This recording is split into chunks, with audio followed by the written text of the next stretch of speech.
हिंदी की online classes में आप सभी विद्यार्थियों का एक बार फिर से स्वागत है।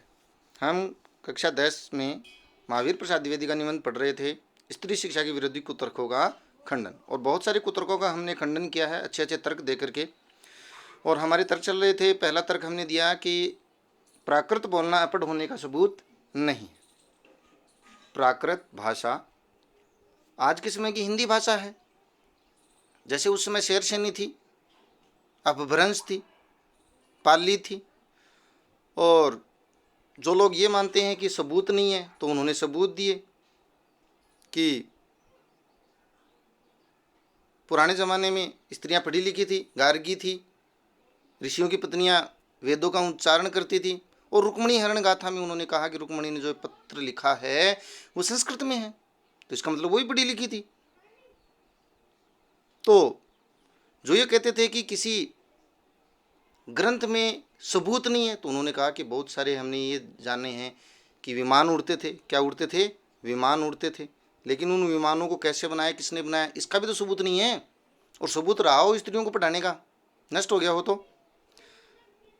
साथ में ये भी बात चल रही थी अनर्थ, कि स्त्रियां पढ़ लिख करके अनर्थ करती हैं। जैसे शकुंतला ने पढ़ लिख करके थोड़ा सा गंवार की भाषा में श्लोक बोल दिया और उसमें भी राजा दुष्यंत को गले निकाल दी। क्या निकाल दी? गाली। अपशब्द कह दिए, कटुवचन कह दिए।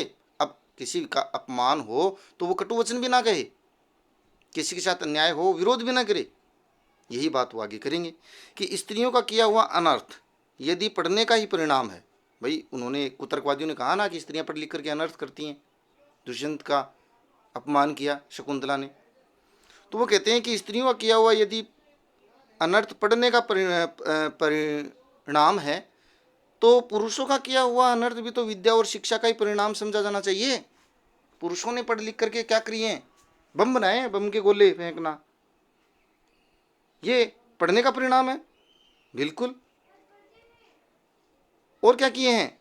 और भी बहुत कुछ किए हैं, चलो उन पर चर्चा कर लेते हैं। नर हत्या करना, डाके डालना, चोरियां करना, घूस लेना। पढ़ा लिखा आदमी अफसर बन जाता है, घूस लेता है। अल्ट्रासाउंड के माध्यम से डॉक्टर्स हैं, बच्चियों का कत्ल करते हैं। तो ये नर हत्या, डाके डालना, चोरियां करना, घूस लेना, और आजकल जो साइबर क्राइम हो रही है वो तो पढ़ा लिखा ही करता है। यदि यही सब पढ़ने लिखने का ही परिणाम है, तो क्या सारे स्कूल, कॉलेज और पाठशालाएं बंद हो जानी चाहिए? क्योंकि पढ़ा लिखा मनुष्य ऐसे कार्य करता है। तो क्या हमने कहा कि पाठशालाएं बंद कर दो और स्त्रियों के लिए पाठशालाएं बंद कर दो? वो तो अनर्थ करती हैं। तो ये क्या अनर्थ नहीं है? परंतु विक्षिप्तों, पागलों, विक्षिप्तों मतलब पागलों, बात व्यथितों, व्यर्थ की बात करने वाले और गृह ग्रस्तों, घर का नाश करने वाले, उनके सिवा ऐसी दलीलें पेश करने वाले बहुत ही कम लोग मिलेंगे। विक्षिप्त यानी पागल। पागल लोग हैं वही ऐसी बात करेंगे कि स्कूल कॉलेज बंद कर दो, ये बंद कर दो। ऐसी दलील तो वही देंगे। बाकी तो कहेंगे नहीं नहीं, शिक्षा प्रणाली में सुधार करो, नैतिक शिक्षा दो, जिससे ये चोरियां ना हो, घूस ना हो, फालतू के डंगे ना हो। शकुंतला ने अब वो मुद्दा उठाया, जैसे उन्होंने उठाया था कुतर्कवादियों ने कि शकुंतला ने अपशब्द कहे। तो शकुंतला ने दुष्यंत को कटु वाक्य कर करके कौन सी अस्वाभाविकता दिखलाई? भाई पहली बात तो ये बताओ कि शकुंतला ने जो गलत वाक्य कहे उसमें गलत क्या है? क्या वह यह कहती कि आर्यपुत्र शाबाश, बड़ा अच्छा काम किया जो मेरे साथ गंधर्व विवाह करके मुकर गए। नीति, न्याय, सदाचार और धर्म की आप प्रत्यक्ष मूर्ति हैं। भाई दुष्यंत जब जंगल भ्रमण कर रहे थे तो शकुंतला से विवाह किया, गंधर्व विवाह। और जब वो राजा बन करके वापस बैठ गए तो जब शकुंतला गई तो मना कर गए, बोले नहीं मैंने तो ऐसा कोई विवाह किया नहीं, मेरे को तो याद ही नहीं है। तो क्या विवाह करके मुकर जाए कोई तो उसको ये भी कहें ना कहें कि नालायक, कैसे मुकर गए? नालायक कह देने से हम क्या हो गए? अपट हो गए, गंवार हो गए। और वो जो न्याय और नीति, सदाचार और धर्म के पद पर बैठा है वो कुछ भी करे, तो क्या वो ये कहती या आप तो बहुत शाबाशी देती क्या ऐसे लोगों को? नहीं, एक चींटी इसके साथ भी अन्याय होता तो वो भी काटती है। तो ये तो महिला थी। पत्नी पर घोर से घोर अत्याचार करके जो उससे ऐसी आशा रखते हैं वे शायद मनुष्य स्वभाव से कंचित ज्ञान नहीं रखते हैं। अरे मनुष्य का स्वभाव ही ऐसा होता है, उसके साथ अन्याय होगा वो विरोध करेगा वो। और मनुष्य क्या, जानवर ही विरोध करता है। और शकुंतला की बात करते हो, चलो अब सीता की बात कर लेते हैं। सीता है, उसको तो सभी देवी मानते हैं, सीता से अधिक साध्वी स्त्री तो नहीं सुनी गई होगी, उसकी चर्चा नहीं की उन्होंने। जिस कवि ने शकुंतला नाटक में अपमानित हुई शकुंतला से दुष्यंत के विषय में दुर्वाक्य कहाया है, उसी ने परित्यक्त होने पर, जब राम ने सीता को छोड़ दिया था, लक्ष्मण से कहा था कि जाओ जंगल में छोड़ के जाओ, तो माता सीता ने लक्ष्मण से क्या कहा, कह देना उस राम से, गलत किया तूने, मैंने तो अग्नि परीक्षा दे दी थी, अपनी पवित्रता साबित कर दी थी, और फिर भी तुम मुझे छोड़ रहे हो। तो उसने, यानी सीता ने राम को राम कहकर पुकारा। जो स्त्रियां अपने पति का नाम नहीं लेती हैं, उसने नाम लिया। तो जिस कवि ने शकुंतला से श्लोक कहाया दुष्यंत के विषय में, उसी ने परित्यक्त होने पर सीता से रामचंद्र के विषय में क्या कहा, या वो तो सुनिए। वाचस्त्वया मद्वचनात् स राजा वेनो शुद्धामति यत् सक्षम माँ लोकवाद श्रवणादहासी श्रुतस्य तत्विकम सदृश्य कुलस्य। सुनिए क्या कहते हैं लक्ष्मण, जरा उस राजा से कह देना, ये श्लोक का अर्थ है कि मैंने तो तुम्हारी आंखों के सामने, समक्ष मतलब तुम्हारी आंखों के सामने ही आग में कूदकर अपनी विशुद्धता साबित कर दी थी, तिस पर उसके बाद भी लोगों के मुख से निकला हुआ एक मिथ्यावाद सुनकर ही तुमने मुझे छोड़ दिया। मैंने जो परीक्षा दी थी उसकी कोई चर्चा नहीं। क्या यह बात तुम्हारे कुल के अनुरूप है? सदृश्य कुलस्य सुतृश्य तत्की गुण, मतलब तुमने दूसरे लोगों से दो शब्द क्या सुन लिए, मुझे छोड़ दिया अग्नि परीक्षा देने के बाद भी। क्या ये तुम्हारे कुल के अनुरूप है? प्राण जाए वचन न जाए, रघुकुल रीत सदा चली आई। अथवा क्या यह तुम्हारी विद्वता या महत्ता को शोभा देने वाली बात है कि किसी आम आदमी की बात सुनकर के राजा निर्णय ले ले, पत्नी को छोड़ दे? उसी सीता ने उसके साथ जब अन्याय हुआ तो ये बातें कही। तो ये स्वाभाविक विरोध है, स्वाभाविक विरोध। सीता का यह संदेश कटु नहीं तो क्या मीठा है? तो उसने तो ये नहीं कहा कि सीता गंवार थी, नहीं, दशरथ की पुत्री थी, विदुषी थी। राजा मात्र कहकर उनके पास संदेशा भेजा अपना। यह उक्ति न किसी गंवार स्त्री की थी, गंवार की नहीं थी, किंतु महाब्रह्म ज्ञानी राजा जनक की लड़की और मनवादी मनु आदि महर्षियों के धर्म शास्त्रों का ज्ञान रखने वाली रानी की थी। और एक पढ़ी लिखी स्त्री ने जब उसके साथ अन्याय हुआ, अपमान हुआ, तो विरोध किया। और पढ़ा लिखा मनुष्य सभी विरोध करते हैं, अनपढ़ भी करते हैं। तो ये उनके अनपढ़ होने का सूचक नहीं है कि शकुंतला ने उसे कटु वाक्य कहे। ये तो उसके साथ अन्याय हुआ तो न्याय का विरोध किया। नृपस्य वर्णाश्रम पालम यत् स एव धर्मो मनुना प्रणीता, मतलब वो एक राजा की पाली हुई बेटी थी जो विद्वान थी और मनु आदि के धर्मशास्त्रों का ज्ञान रखने वाली थी। सीता की धर्मशास्त्रज्ञता का यह प्रमाण वहीं आगे चल करके कुछ दूर पर कवि ने दिया भी है कि वो मनु आदि के ऋषि मुनियों से उनके धर्मशास्त्र का ज्ञान रखने वाली है, स्त्री थी, अनपढ़ नहीं थी। लेकिन जब उसके साथ भी अन्याय हुआ तो उसने विरोध किया। तो ये तो विरोध का परिणाम है। जब किसी के साथ अन्याय करोगे तो विरोध होगा ही।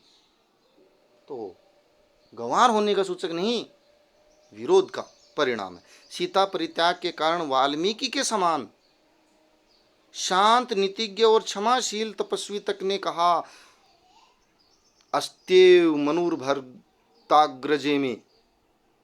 क्या कहा? यह कहकर रामचंद्र पर शोक प्रकट किया है, बिल्कुल गलत किया उन्होंने। अतएव शकुंतला की तरह अपने परित्याग को अन्याय समझने वाली सीता का रामचंद्र के विषय में कटु वाक्य कहना सर्वथा स्वाभाविक है। तो जैसे सीता ने कहा, स्वाभाविक रूप से अपना विरोध प्रकट किया, उसी प्रकार शकुंतला ने भी अपना स्वाभाविक विरोध प्रकट किया। ये अनपढ़ होने का, गंवार होने का कोई सूचक नहीं है। कुतर्कवादियों ने गलत तर्क दिया है शकुंतला का। न यह पढ़ने लिखने का परिणाम है और न गंवारपन का और न ही अकुलीनता का, बिल्कुल नहीं। न तो अकुलीन है शकुंतला, न गंवार है, न अनपढ़ है।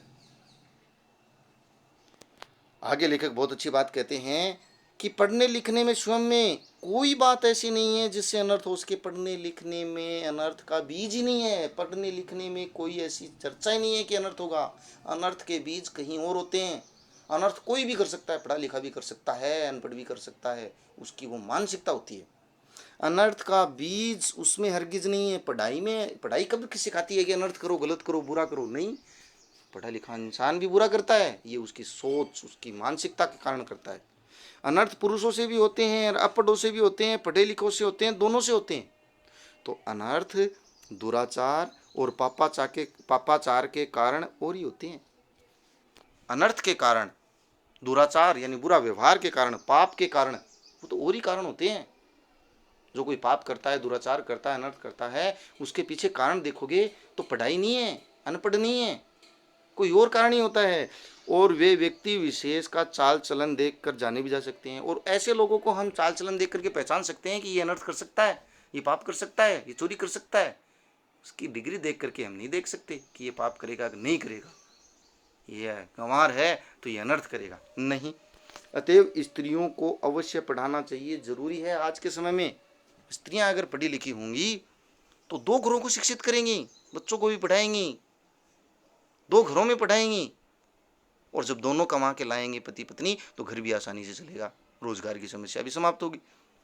तो केवल स्त्रियों से ये कह देना कि अनर्थ करती हैं, इनको नहीं पढ़ाओ, मत पढ़ाओ, नहीं। पढ़ाने के विषय चुनो, तरीके चुनो, लेकिन ये मत कहो कि मत पढ़ाओ, ऐसा नहीं कह सकते हैं। जो लोग ये कहते हैं कि पुराने जमाने में यहाँ स्त्रियां न पढ़ती थीं अथवा उन्हें पढ़ने की मुमानियत थी, वे या तो इतिहास से अभिज्ञता नहीं रखते, अभिज्ञता मतलब जानकारी, या तो वे इतिहास की जानकारी नहीं रखते, या फिर वे जानबूझकर लोगों को धोखा देते हैं।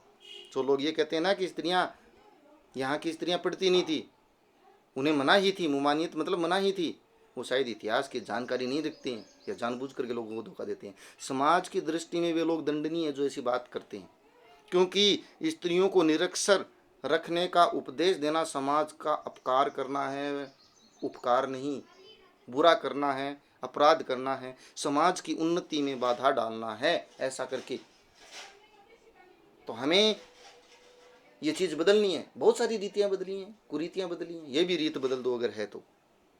बहुत अच्छा पैराग्राफ आ रहा है कि शिक्षा बहुत व्यापक शब्द है, शिक्षा बहुत बड़ा शब्द है। इससे प्रश्न आते हैं पैराग्राफ से, शिक्षा बहुत व्यापक शब्द है, उसमें सीखने योग्य अनेक विषयों का समावेश हो सकता है। बहुत सारी विषय हैं शिक्षा के अंतर्गत, पढ़ना लिखना भी उसी के अंतर्गत आता है। इस देश की वर्तमान शिक्षा प्रणाली अच्छी नहीं, इस कारण यदि कोई स्त्रियों को पढ़ाना अनर्थकारी समझे तो उसे उस प्रणाली का संशोधन करना चाहिए या कराना चाहिए। खुद पढ़ने लिखने को दोष नहीं देना चाहिए। भाई शिक्षा प्रणाली गलत है, स्त्रियों को नहीं पढ़ाने लायक है, तो प्रणाली बदलो, ऐसे विषय जोड़ो जो स्त्रियों को पढ़ाए जा सकते हैं। लेकिन ऐसा मत कहो कि मत पढ़ाओ उन्हें। लड़कों ही की शिक्षा प्रणाली कौन सी बड़ी अच्छी है भाई, वो तो बहुत कुछ तीर मार लेते हैं। तो क्या प्रणाली बुरी होने के कारण क्या किसी ने यह राय दी कि सारे स्कूल कॉलेज बंद कर दिए जाएं? नहीं, ऐसी राय तो कोई नहीं देगा। कहेगा कि शिक्षा प्रणाली बदलो, दूसरी शिक्षा व्यवस्था लाओ।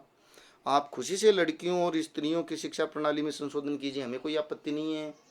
शिक्षा प्रणाली में चेंज करो, उन्हें क्या पढ़ाना चाहिए, कितना पढ़ाना चाहिए, किस तरह की शिक्षा देनी चाहिए, कहाँ पर देनी चाहिए, घर में दें, स्कूल में दें, इन सब बातों पर बहस कीजिए, विचार कीजिए, जी में आवे सो कीजिए, लेकिन परमेश्वर के लिए, भगवान के लिए यह न कहिए कि स्वयं पढ़ने लिखने में कोई दोष है, अनर्थकर है, वह अभिमान का उत्पादक है, गृह सुख का नाश करने वाला। ऐसा नहीं हो सकता शिक्षा के अंतर्गत। ऐसा कहना 16 आने यानी 100% मिथ्या है, गलत है कि शिक्षा से गलत होता है, अनर्थ होता है, बुरा होता है किसी का, ऐसा हो ही नहीं सकता है। चलिए कुछ प्रश्न हैं तो उन पर छोटी छोटी चर्चा कर लेते हैं। महावीर प्रसाद द्विवेदी ने किस पत्रिका का संपादन किया? सरस्वती। शकुंतला ने किस भाषा में श्लोक लिखा? वो भी प्राकृत में लिखा, कहा जो भी है। बौद्ध त्रिपिटक ग्रंथ की भाषा प्राकृत। रुक्मिणी हरण की गाथा भागवत में मिलती है, श्रीमद् भागवत में मिलती है। पाठ में है प्राचीन काली विदुषी गार्गी मैत्री यत्री की पत्नी सीता शकुंतला। शकुंतला ने दुष्यंत के विषय में दुर्वाक्य क्यों कहे? शादी करके मुकर गए, नरविवाह करके, इसलिए कहे। नाट्यशास्त्र संबंधी नियमों में स्त्री पात्रों के लिए कौन सी भाषा निर्धारित की गई थी? प्राकृत भाषा निर्धारित की गई थी। नाटकों में स्त्रियों द्वारा प्राकृत बोलना उनके अनपढ़ होने का सबूत नहीं है। स्पष्ट कीजिए। बिल्कुल नहीं है। पैराग्राफ पूरा आया है कि प्राकृत उस समय की लोकप्रिय भाषा थी, सबसे ज़्यादा लोग बोलते प्राकृत थे, तो स्त्रियां बोलें तो कोई बड़ी बात थोड़ी है। और हो सकता है उन नाटकों में कह दिया होगा कि जिसको संस्कृत आती है वो संस्कृत बोले, बाकी प्राकृत बोलो। यह सारा दुराचार स्त्रियों के पढ़ाने का ही कुफल है। पंक्ति में निहित व्यंग्य। व्यंग्य किया है कि स्त्रियां पढ़ लिख करके बड़े बड़े शंकराचार्य के छक्के छुड़ा देती हैं, बड़े बड़े ऋषि मुनियों को धर्मशास्त्र में हरा देती हैं। और ऐसा करना शायद स्त्रियों को पढ़ाने का कुफल ही है कि वो न तो पढ़ती और न पूजनीय पुरुषों का मुकाबला करती और उन्हें हराती। ये व्यंग्य किया गया। स्त्रियां पढ़ लिख करके पुरुषों का मुकाबला करती हैं, इसलिए लोग उसको अनपढ़ रखना चाहते हैं। द्विवेदी जी ने स्त्री शिक्षा के समर्थन में कौन कौन से तर्क दिए? बहुत सारे तर्क दिए हैं। उनको पढ़ाइए, कौन सा विषय पढ़ाइए, क्या पढ़ाना है, कितना पढ़ाना है, कहाँ पढ़ाना है, ये तय कीजिए। लेकिन ये न कहिए कि स्कूल कॉलेज बंद कर दीजिए, क्योंकि स्त्री को शिक्षित न रखना देश की समाज की उन्नति में बाधा डालना है। स्त्रियां पढ़ेंगी, समाज आगे बढ़ेगा। सीता पढ़ी थी, सुगुमणी पढ़ी लिखी थी, बहुत सारी पुराने ज़माने की स्त्रियां पढ़ी लिखी थी, अब भी पढ़ाना जरूरी है। और अनर्थ का जो कार्य है वो शिक्षा में नहीं है। शिक्षा तो बहुत व्यापक शब्द है। ये कुछ निबंधात्मक प्रश्न है। महावीर प्रसाद द्विवेदी का इनमें दूरगामी सोच, बिल्कुल खुली सोच का परिचायक है। स्त्रियों को पढ़ाने का, देश को आगे बढ़ाने का, बेटी बचाओ बेटी पढ़ाओ का नारा देने वाला है। स्त्री शिक्षा समाज के पतन का कारण नहीं है, समाज के विकास की सीढ़ी है। अपने विचार लिखने हैं। बिल्कुल निबंध टाइप प्रश्न है, तो छोटे शब्दों में, कम शब्दों में यहाँ नहीं सकता है कि समाज के पतन का कारण नहीं, उन्नति का कारण है, समाज के विकास का कारण है, विकास की सीढ़ी है। पढ़ी लिखी स्त्री 2 घरों को शिक्षित करती है, बच्चों को शिक्षित करती है, मदद करती है। और आज के ऊंचे ऊंचे बड़े बड़े पदों पर आप देख सकते हो किस प्रकार से जेट विमान उड़ा रही हैं, मंत्रालय संभाल रही हैं, ऑफिस संभाल रही हैं, बड़ी बड़ी कंपनियां संभाल रही हैं। स्त्रियों को न पढ़ाना बहुत गलत है। तो आशा करता हूँ आज की वीडियो आपको पसंद आया होगा।